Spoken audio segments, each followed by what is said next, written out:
One, Tuan, the boy, sat by the window in the grandest room of the Alvarado mansion, his pale eyes fixed on the garden beyond, a garden he could never see. The sunlight touched his face like a quiet visitor, and though he could feel its warmth, the colors it carried were lost to him. Julian Alvarado, son of the most powerful businessman in the region, lived in a world built from silence and sound. Every day the maids tiptoed around him, whispering as if he were made of glass. His father, Don Ernesto, believed that money could heal anything, so he brought the best doctors, surgeons, even priests who claimed to perform miracles. But every visit ended the same way, with pity in their eyes and frustration in his father's clenched fists. Julian learned to recognize people by their footsteps, their scent, the rhythm of their breathing. He could tell when his father entered the room, even before the door opened.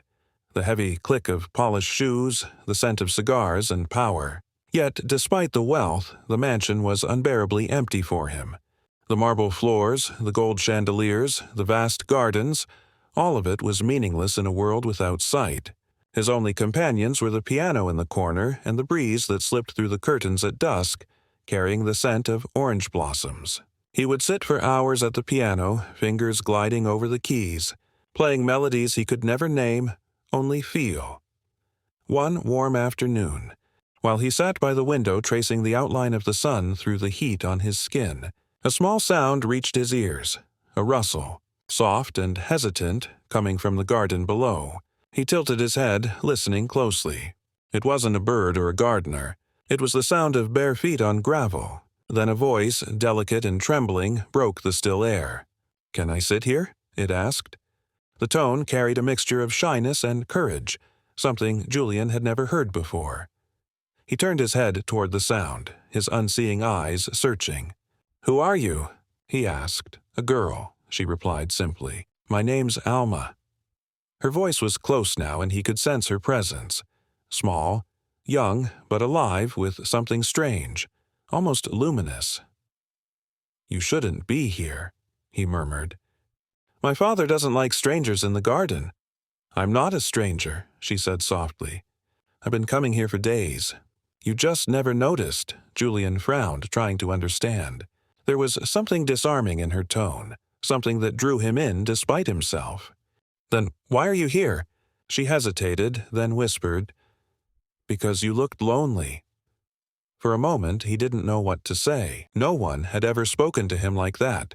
Not the doctors, not the maids, not even his father. He felt the air between them shift, carrying a warmth he didn't recognize.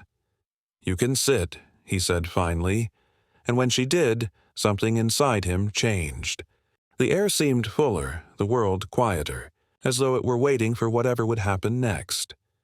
From that day on, Alma returned every afternoon, slipping through the gaps in the garden wall with a quiet grace that even the guards never seemed to notice. Julian began to wait for her without admitting it to himself.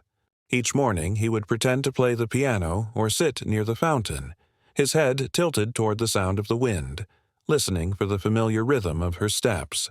She always came barefoot, her toes dusted with earth, her laugh light and unguarded. The maids whispered about the little girl who seemed to appear from nowhere, but Julian didn't care. When Alma was near, the darkness that had surrounded him all his life felt thinner, like a veil that could almost be lifted. She told him stories of the world outside the walls. "The sky is blue today," she would say. "But not just any blue. It's the kind that looks like someone spilled paint and forgot to clean it up." Julian would smile faintly, trying to imagine it. "And the grass?" he'd ask. "Still green," she'd reply, "but brighter where the sun hits it, softer where the shadows sleep." Her words painted pictures that no painter could match. She made him see without sight. One afternoon, the air was heavy with the smell of rain. The clouds were low, pressing against the world. Alma was quiet that day. Julian could sense it, the stillness in her breathing, the way her words seemed to tremble before they left her lips. "Something's wrong," he said. "You're not yourself." Alma hesitated, then moved closer. He could feel her warmth, the brush of her hair against his shoulder. "Julian," she whispered, "do you ever dream?" "Sometimes," he said. "But I only dream of sounds. Never light. That's because something is keeping it out. Her voice had changed, lower, heavier, almost frightened. I can feel it, he frowned. What do you mean? She didn't answer immediately. Instead, she placed her small hands on his face, her thumbs resting gently just above his closed eyes. Her touch was cool, electric. There's something inside, she murmured, more to herself than to him. It's not blindness, it's trapped. Before he could speak, her fingers pressed softly on his eyelids.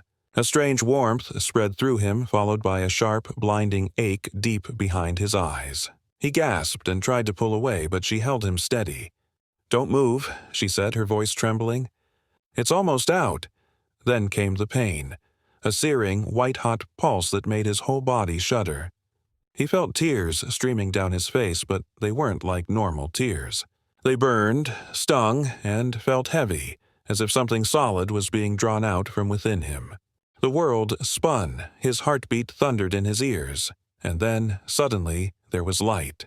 Not imagined light, not the faint glow of a dream, but real, unbearable, radiant light. Julian's eyes flew open, and for the first time in his life, he saw. Colors, shapes, shadows, everything crashed into him at once, overwhelming and beautiful. And in front of him stood Alma, her hair shimmering like gold threads under the sunlight that now flooded his vision. She smiled faintly, her eyes glistening with tears of her own.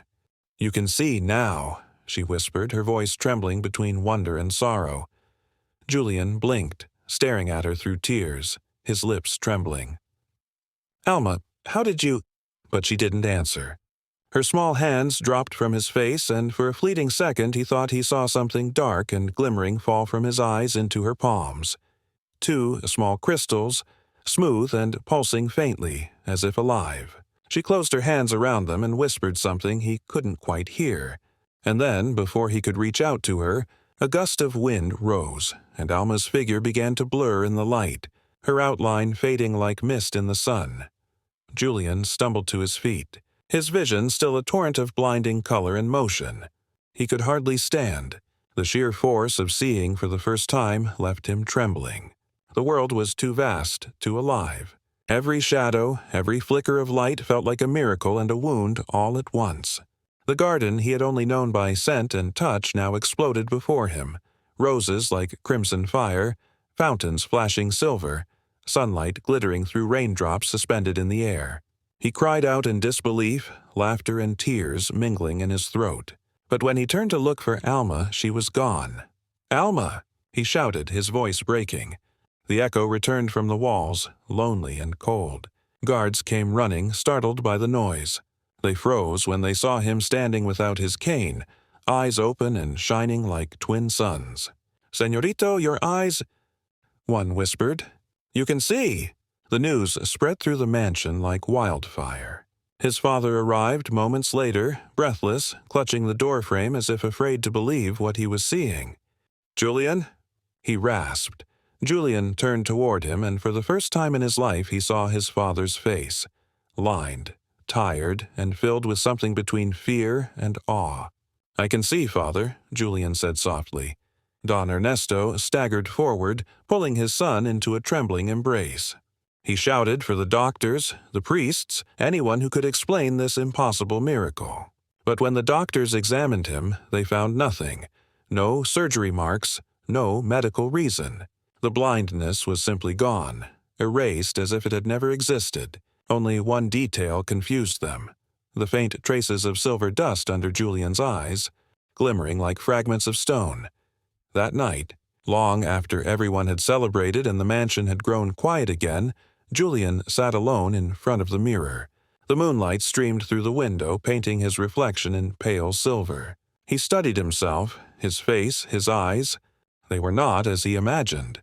His irises now shimmered faintly, as though light itself had taken root inside them. And then, just as his breath steadied, he felt the air shift behind him. He looked into the mirror again, and froze. Alma was standing there just behind him, her reflection clear as day. She was barefoot, wearing the same torn dress, her eyes glowing softly with that same otherworldly light. But when he turned around, the room was empty. His heart pounded. Slowly, he faced the mirror once more. She was still there, smiling faintly. "You see me now," her reflection whispered, her lips moving, though no sound filled the room. "Remember, light comes with a price." Julian reached toward the mirror, trembling, his fingers grazing the glass. The reflection flickered, then vanished, leaving behind only his own wide, haunted eyes staring back at him, eyes that still shimmered with that strange living light. And deep inside them, if one looked close enough, one could almost see a shadow moving, the faint outline of a small girl, still watching, still waiting, from somewhere beyond the light.